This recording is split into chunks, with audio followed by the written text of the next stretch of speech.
There's just a few little bitty bandsaw chatter marks. It's from here forward, it's pretty much finished. I just got to connect from here to here. And this is a 50 grit, which will smooth them out, but it'll also leave me some pretty rough sand marks. So I'm just going to tread lightly and just barely smooth it out. This is some pretty good tiger tail in this thing. If you try to cut it with anything but a sand block, it'll dip it out.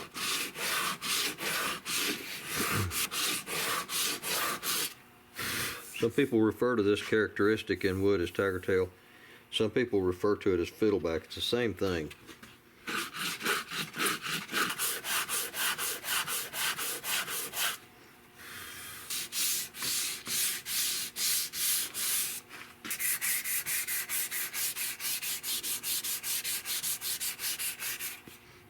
I have surfaced this flat surface around this bottom metal.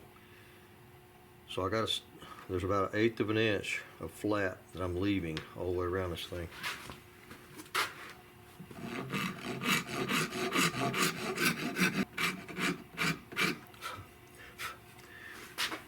Those of you that watch regularly know my trademark, the little crease I leave right there. It's a little finger crease.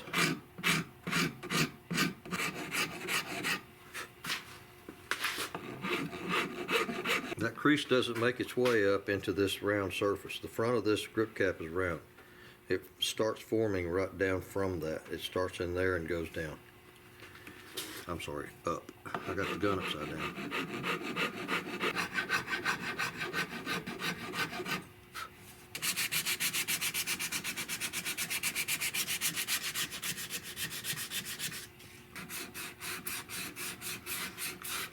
This is one of the hardest places to work, right here and right back here. You got so much end grain. That grain's going this way, and you're trying to sand almost perpendicular to it, and it just doesn't. It doesn't go fast. It doesn't go easy. It goes, but it's just not fast or easy. And little scratch marks that the rasp and the file put in there seem to be about 2 inches deep. Some things are just hard.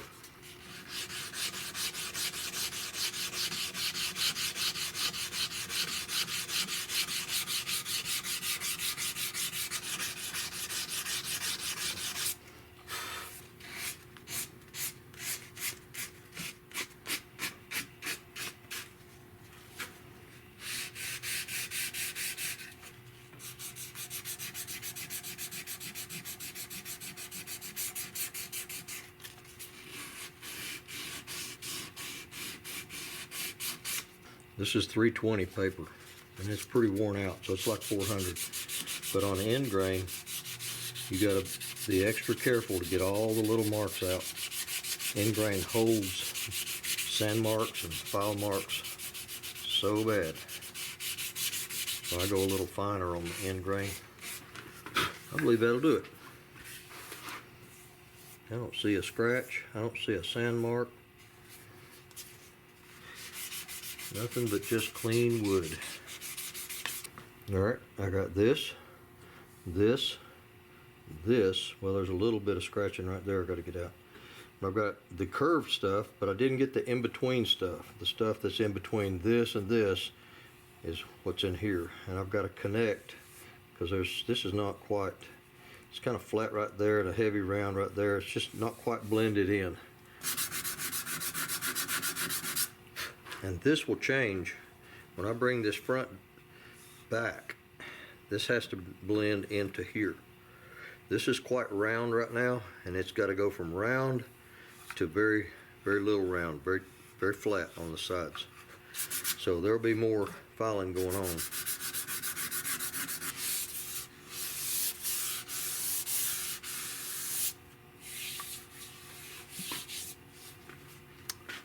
As a baby's butt. Alright, the way the shape of this pistol grip, this has to be reinforced. It absolutely will not stand up. I could smack this really hard with my hand right here and snap that. It's just such a small distance from here to here, if you follow the course of the grain, from there to there is just not enough to hold up under the stress of shooting a gun for generations. So I'm going to have to embed a bolt. Now there's a hole that goes, a mounting hole that goes down right here. See, this cannot be interfered with. So the bolt has to start, because that mounting hole is where it is, that bolt has to start past inside of that. It's got to go further that way of that mounting hole. It cannot interfere with that. But I'm going to come in from here and cut through that hole and drill a hole big enough to put this bolt in, right through the middle of this thinnest part. And it's going to extend down about where you see it right there. Because I want to drill a very accurate, I don't really want to put a bunch of pencil lines on there again. I'm going to just use a piece of tape as a straight edge. And this is what I'm going to align my drilling of my hole. It's going to come in on about that. It's going to be about there as far as the center of it. That'll be the center of my drill. So that bolt will sit right in there like that. Not too close to the bottom, which is down here, not too close to the top.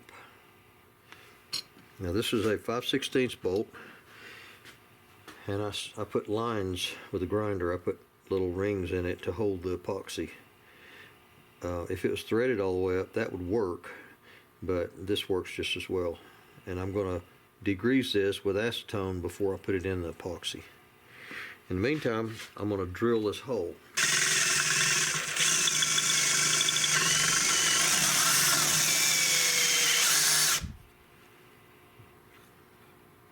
I'm just doing a visual sighting of the middle of this and down the center line of that tape.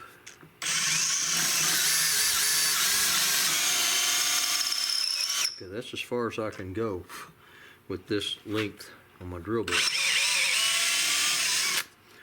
I had to start with a short drill bit because it's more accurate.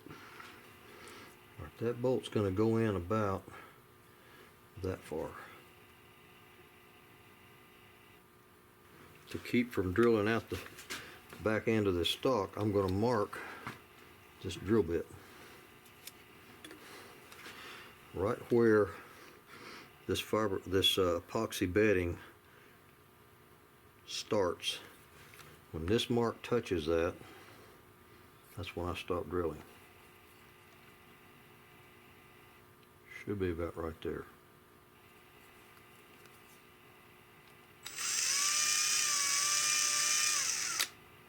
If I can see that.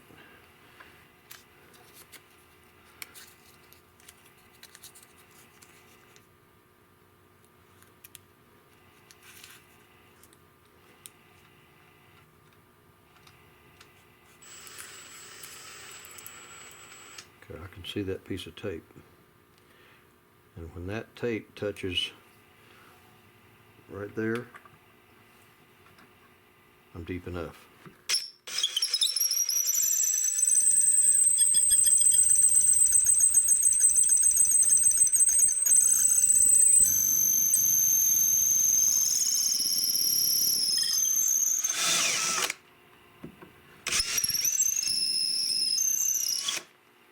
That would be it. Now I'm going to drop this bolt in there, and hopefully it'll come back out. It's actually not, that hole is not quite deep enough. I've got to go in about another 1/4 of an inch. I'm going to make sure that there's no chips down in there holding that off.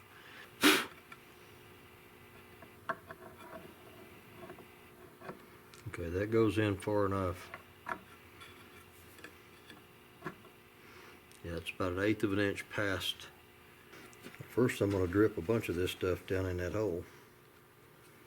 This can be very messy. This really can get messy and get away from you. You have this stuff running off the back of your elbows after a while if you're not careful. And then I'm going to coat the bolt itself. It's just a judgment call when you think you've got enough to fill up that space, and hopefully when you get done pushing that bolt in there, some comes out. That's what you want to happen, is some of it to pour out or squish out, and you're going to get it on your hands, so just get used to it. Oh, it's coming out all right. See, I've got to clean all that off. All this excess has to come off, especially in where that's bedded, especially there. But that bolt has to go all the way down. This is really a royal pain having to do this. Okay, the bolt is down. It clears the hole, the mounting hole. That's a very, very important thing. So it clears the mounting hole. That's the main thing. Now I've got to clean up my mess, and I've got to do it before this stuff sets up.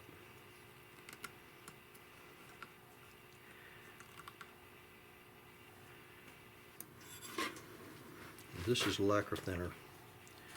Acetone will work. Lacquer thinner will work. The main thing is it has to be cleaned up. I really probably would have been wise to do this before I did all this finish sanding here. Live and learn, right?